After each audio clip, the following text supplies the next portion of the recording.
Today, a brand new semi-truck costs somewhere between $180,000 and $220,000, depending on specification.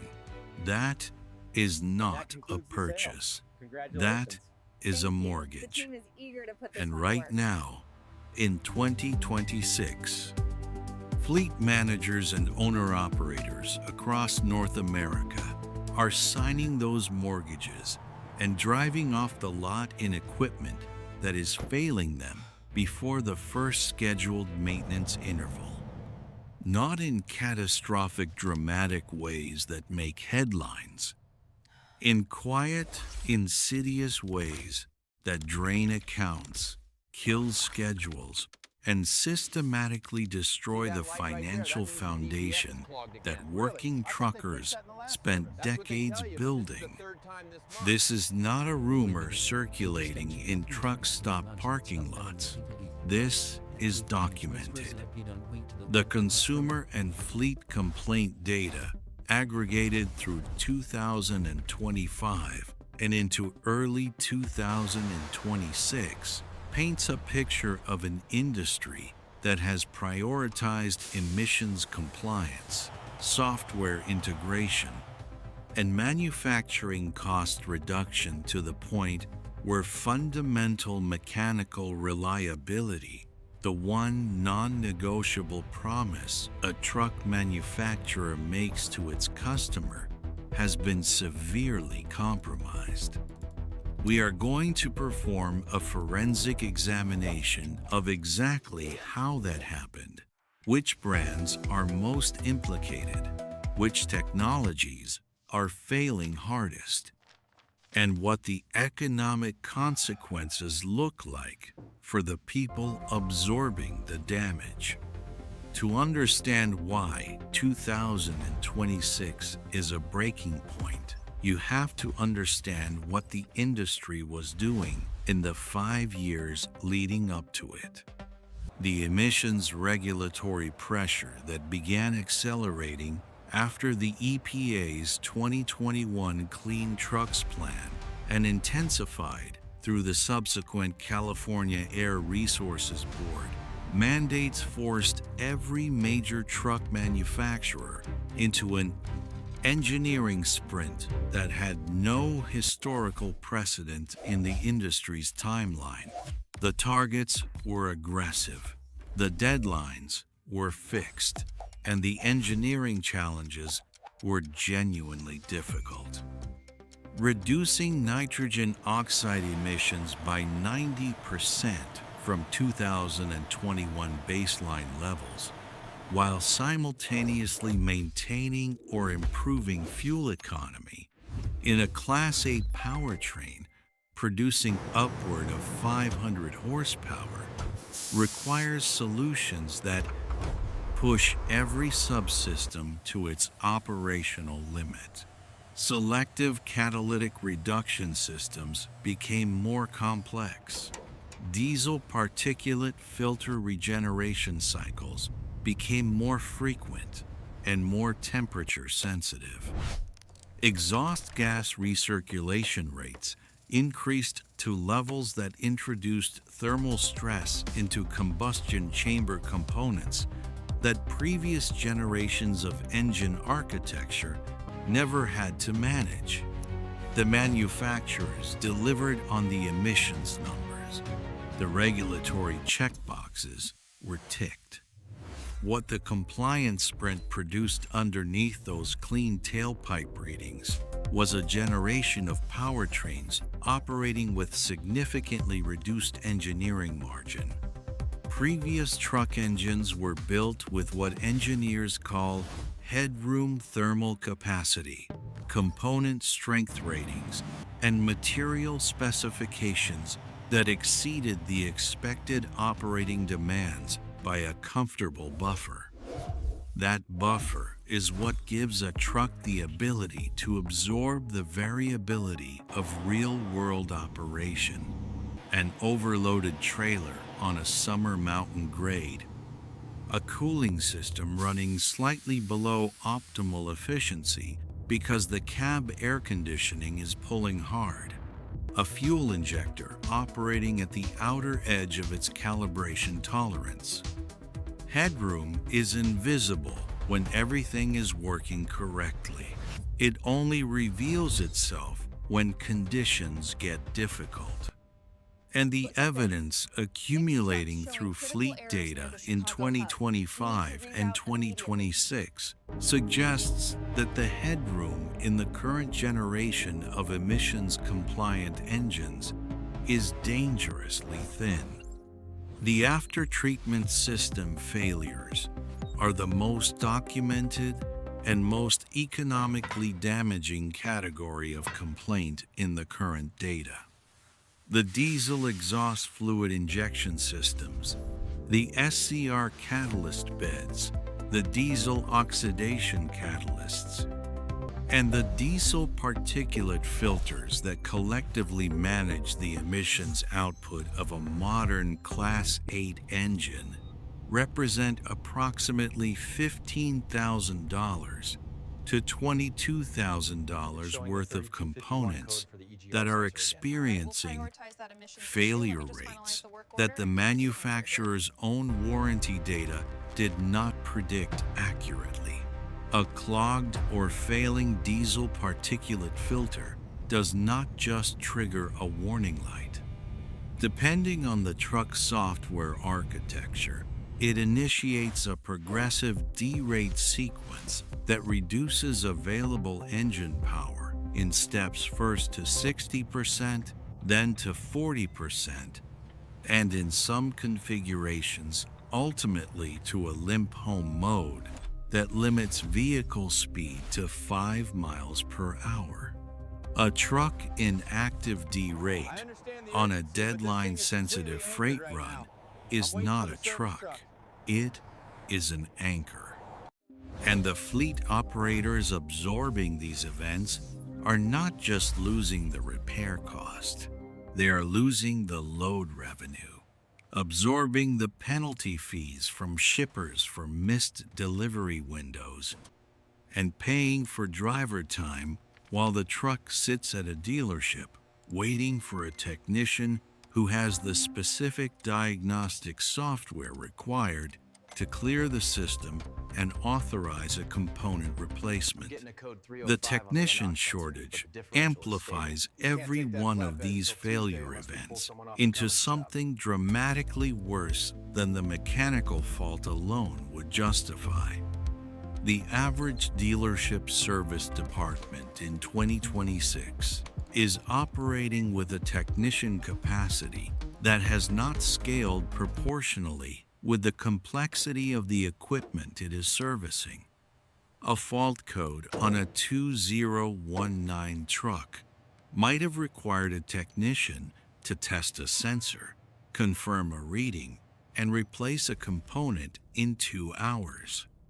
The same fault category on a 2025 truck requires a technician to navigate a proprietary diagnostic interface, confirm that the software is updated to the current revision, run a multi-step initialization sequence, and in many cases, contact the manufacturer's technical support line to authorize a parameter adjustment that the dealership-level software does not have permission to execute independently. Total time from truck arrival to authorized repair authorization, sometimes measured in days. The economic cost of that delay falls entirely on the operator. The electrical architecture failures represent the second major category in the 2026 complaint data, and this is the area where the industry's accelerated integration of telematics, driver assistance systems, and over-the-air software update capabilities has produced the most consequential unintended consequences. Modern Class 8 trucks are not mechanical systems with electrical assistance. They are software platforms mounted on wheels. The controller area network, the CAN bus architecture that allows the dozens of individual electronic control modules governing engine management, transmission control, braking systems, suspension management, and emissions monitoring to communicate with each other is a system of extraordinary complexity. When it works correctly, it is invisible. The driver sees clean instrument cluster readings and a truck that responds predictably. When it develops a fault, a corroded connector in a wire harness routed through an area with inadequate protection from road spray, a software conflict between a recently pushed over-the-air update and the calibration parameters of an existing module, a voltage fluctuation that triggers a cascade of fault codes across multiple systems simultaneously. The result is a truck that generates warning indicators faster than any technician can diagnose them, because the diagnostic process itself requires eliminating interactions between systems that should theoretically be independent, but in practice share reference signals that corrupt each other's fault detection logic. Fleet operators running mixed model years are reporting a specific and particularly frustrating failure pattern where an over-the-air software update pushed to their newest trucks introduces parameter changes that create drivability complaints or fault code activity that was not present before the update. The manufacturer's position in these cases is typically that the update corrected a documented issue and the new fault activity represents a pre-existing condition that the previous software version was masking. The operator's position is that their truck ran without complaint until the update and is now generating service events that are consuming warranty labor hours and creating unplanned downtime. Both positions can be simultaneously correct, and the regulatory framework governing over-the-air updates to safety-critical vehicle systems does not yet provide a clear mechanism for resolving the dispute in a way that protects the operator's operational continuity. The specific brands appearing most frequently in the 2026 complaint aggregations are not exclusively the manufacturers you would expect. The premium brands Kenworth, Peterbilt, Volvo, and Freightliner are all represented, which tells you that this is not a quality control failure at a single manufacturer. It is a systemic consequence of the regulatory and technology environment that every manufacturer is navigating simultaneously. However, the data does show meaningful variation in the category distribution of failures between brands, and those variations are forensically informative. Freightliner, which commands the largest single-brand market share in the North American Class 8 segment, and whose Cascadia platform represents the volume benchmark against which everything else is measured, is appearing most heavily in the after-treatment system failure category. The Detroit DD15 and DD13 engines powering the current Cascadia generation are sophisticated power plants with documented fuel economy advantages in their optimal operating envelope.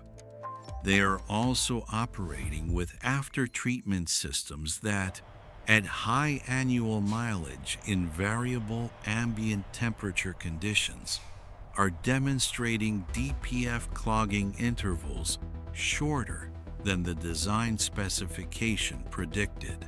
Fleet operators running Cascadias in cold weather regions are reporting active regeneration cycle frequencies that are consuming measurable additional fuel, and in high idle applications, where exhaust temperatures do not reach the threshold required to initiate passive regeneration, are accelerating the particulate accumulation that eventually forces a manual forced regeneration stop, or, if ignored, a full filter replacement event. Volvo's VNL platform, which underwent a significant redesign for the 2024 model year that was genuinely ambitious in its aerodynamic and driver comfort targets, is appearing in the electrical architecture complaint category with a frequency that Volvo's warranty support infrastructure is visibly struggling to process efficiently. The new cab's integration of the driver display systems, the active safety suite, and the iShift transmission's electronic control architecture into a unified vehicle management platform created a system that is impressively capable in specification but has demonstrated sensitivity to real-world electrical environment variability that the controlled testing conditions used for validation did not fully replicate. Kenworth and Peterbilt, sharing the PACCAR MX engine platform and common electrical architecture across their respective T680 and 579 flagship models, are appearing in a category that is less discussed publicly but potentially more economically damaging. Turbocharger and EGR cooler failures in high-mileage applications that are occurring earlier in the service life than operators who purchased on the reputation of PACCAR's previous engine generations expected. The MX-13 engine's emissions-era EGR system routes significant exhaust gas heat through a cooler that is working harder than its predecessor components, because current emissions targets require higher EGR rates than the implant's NM previous regulatory environment demanded. The cooler failures, when they occur, introduce coolant into the intake system in a way that can cause secondary damage to downstream components if the failure is not caught quickly, and the fault detection sensitivity of the current engine management software does not always generate an actionable warning before meaningful secondary damage has occurred. The economic arithmetic of all of this is straightforward and devastating. An owner-operator carrying a $200,000 truck note at current interest rates is servicing approximately $3,800 to $4,200 per month in debt before fuel, insurance, tires, or planned maintenance.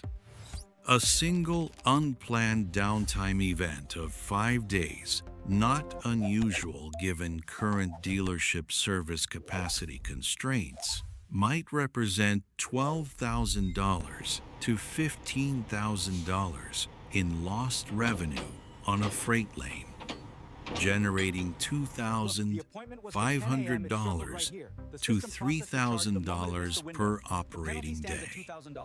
Add the repair cost, the towing if the failure is non-ambulatory, and the potential shipper penalty and a single warranty event that the manufacturer technically covers for parts and labor can still cost the operator $15,000 to $20,000 in total economic impact. 3 of those events in a calendar year on a truck that is supposed to be new and reliable is the difference between a viable business and a bankruptcy filing. The manufacturers are aware of the data. The internal warranty cost tracking at every major OEM is showing the same trends that the fleet complaint aggregations are showing externally. The response to date has been a combination of extended warranty coverage on specific known failure-prone components, technical service bulletins that address documented failure modes with revised parts or updated software calibrations, and in some cases quiet settlements with fleet operators whose documented failure experience is severe enough to create legal exposure. What has not happened is a fundamental acknowledgement that the current generation of trucks was brought to market under regulatory timelines that compressed the validation testing required to give operators confidence that the equipment will perform as specified across the full diversity of real-world operating conditions. The irony embedded in all of this is historically significant. The reputation that Kenworth, Peterbilt, Volvo, and Freightliner built over decades, the reputation that justifies the $200,000 purchase price, that keeps fleet managers loyal through model generation transitions, that drives the used truck residual values that make the financing math work, was built on exactly the kind of long-term reliability that the current complaint data is undermining. A Cummins N14 from 1,998, running 1.2 million miles. A PACCAR MX from 2012 that an owner-operator put 900,000 miles on without an overhaul. These are the stories that the industry told about itself, and they were true. The question that 2026 is forcing every fleet manager and every owner-operator to answer is whether those stories still apply to the truck sitting in front of them on the dealer lot. The answer, right now, based on the data, is that nobody knows for certain. And in an industry built on the promise of mechanical certainty, that uncertainty is the most damaging thing on the spec sheet.